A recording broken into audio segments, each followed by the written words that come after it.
Now, before you even start this video, I want to give a disclaimer. I am not saying that you should act on every thought, emotion, impulse, or desire that you have. You can accept yourself. You can accept all your thoughts, your desires, your emotions. You can accept them without acting from them. And you can accept the decisions you've made in the past and the decisions other people have made in the past without empowering them to make those decisions or empowering yourself to make similar decisions in the future.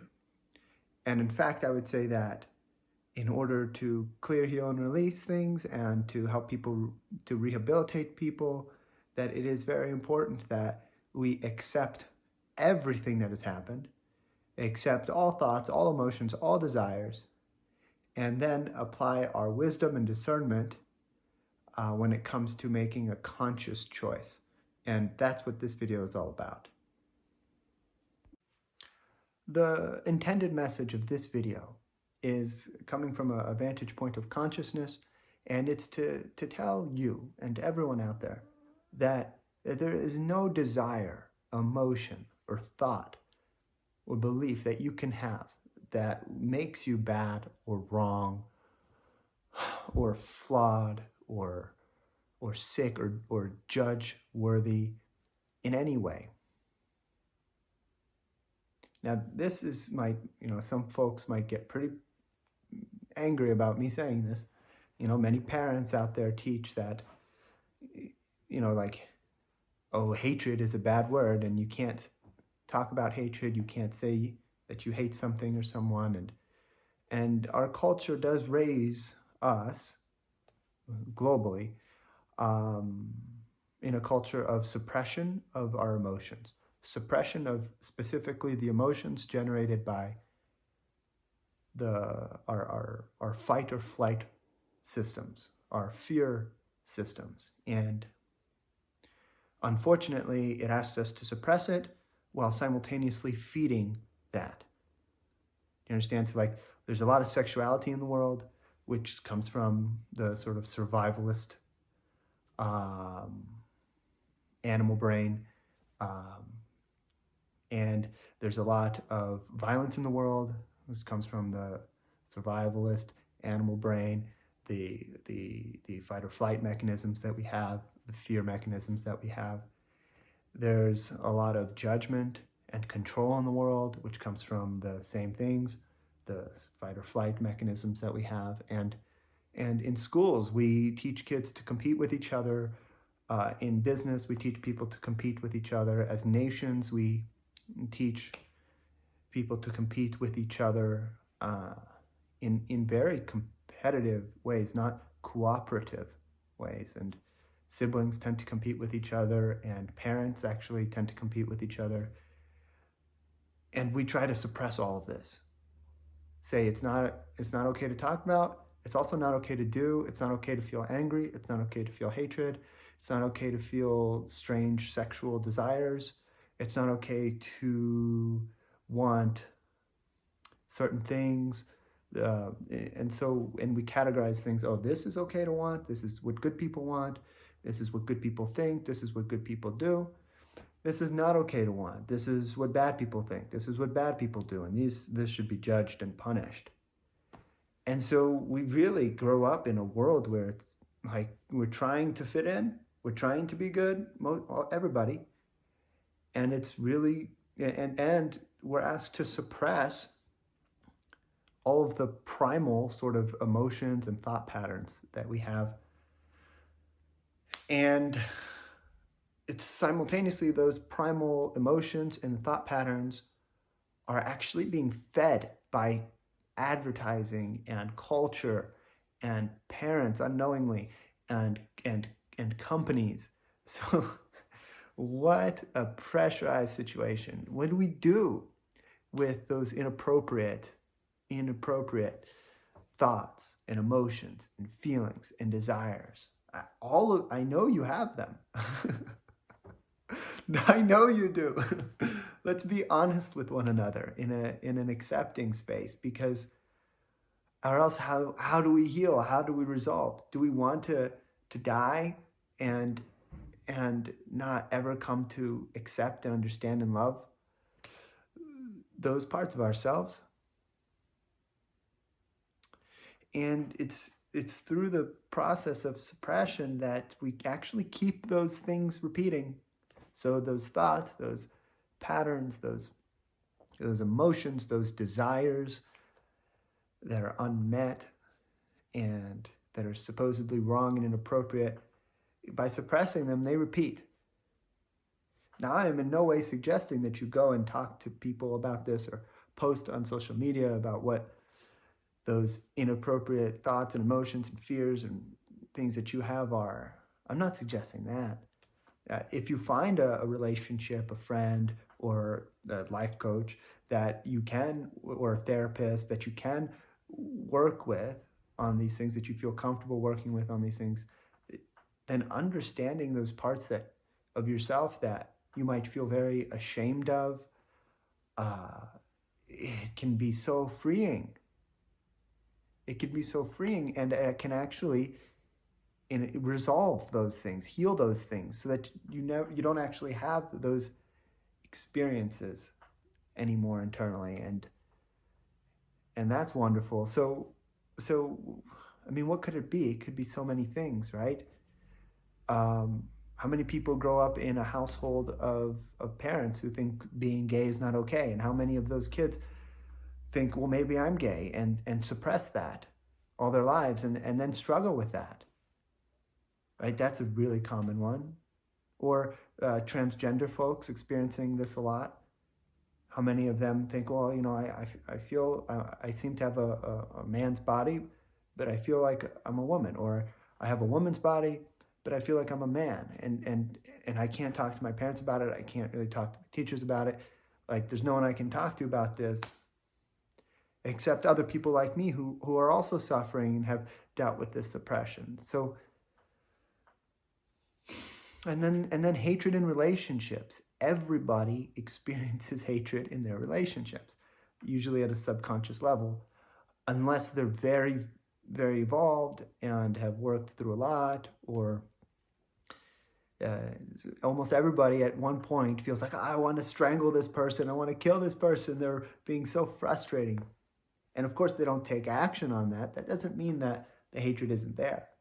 A lot of people hate themselves and don't want to live, and they want to kill themselves, and they hate life, and they have no one to talk to about it, because as soon as they talk to someone, the person calls like the 911, and now this person has to go to a therapist, and now this person's in has to get checked into a hospital, and like they can't leave, and now they're on medication they don't want to be on.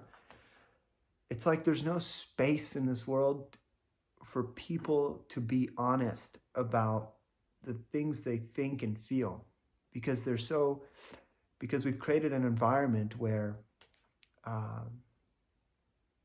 we define people by their thoughts, emotions, desires, and actions. And in truth, no one is that. No, you are not your thoughts.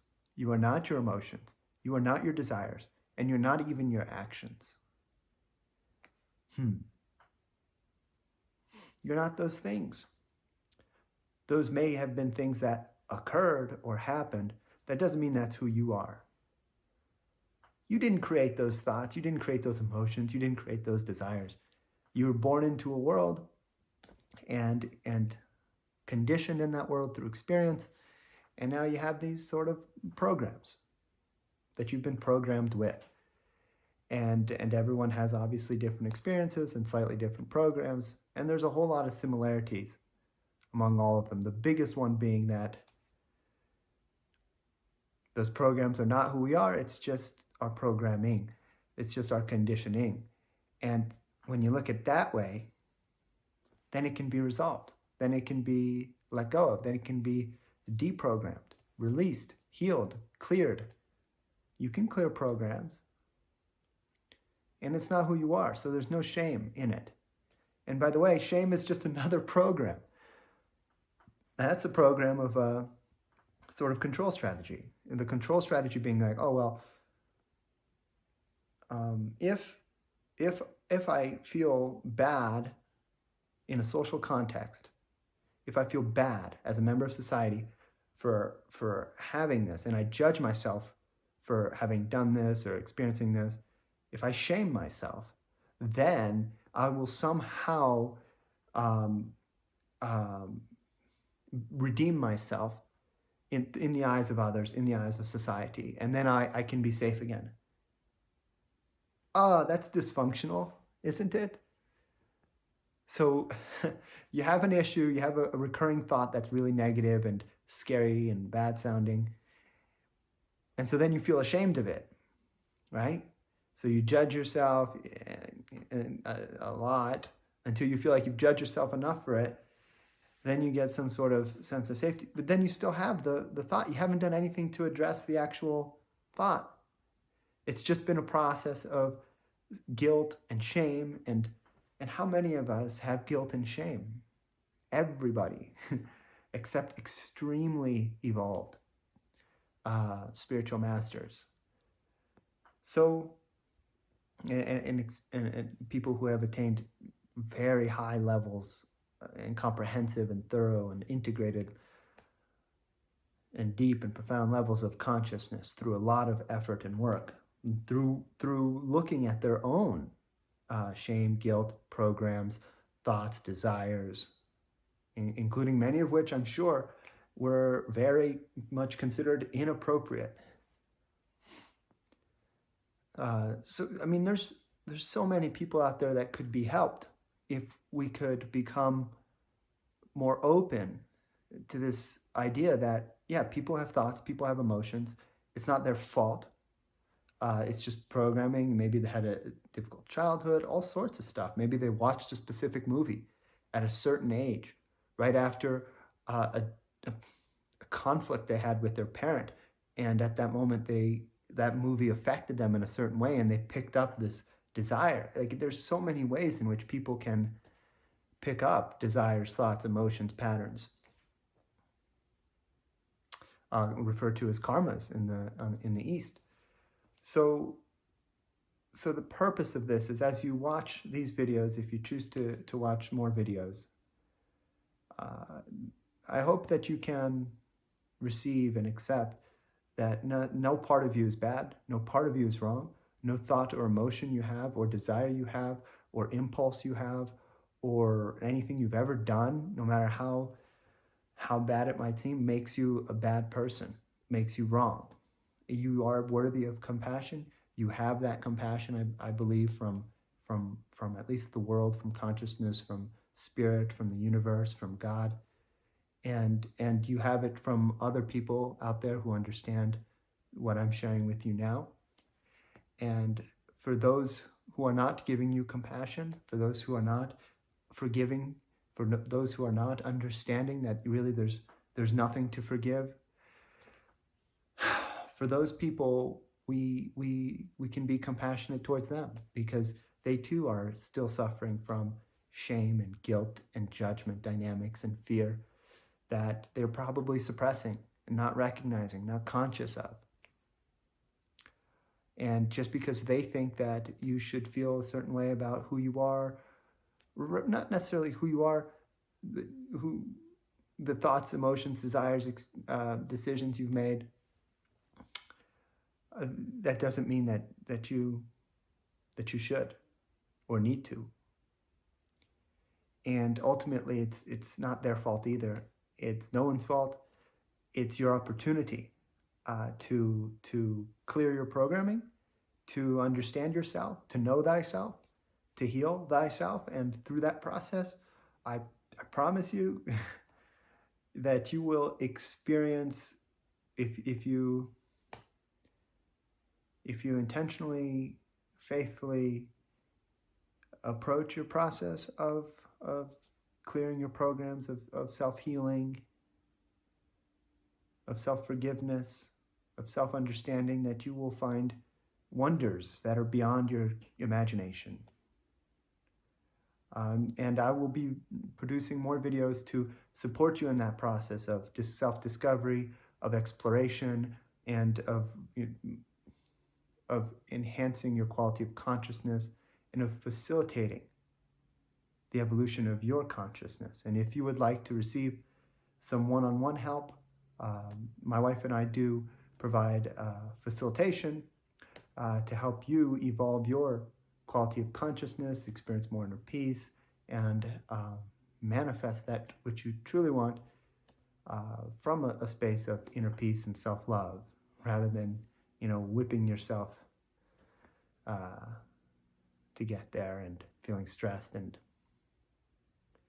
so I hope that this has been helpful. I hope that each one of these videos helps you a little bit more.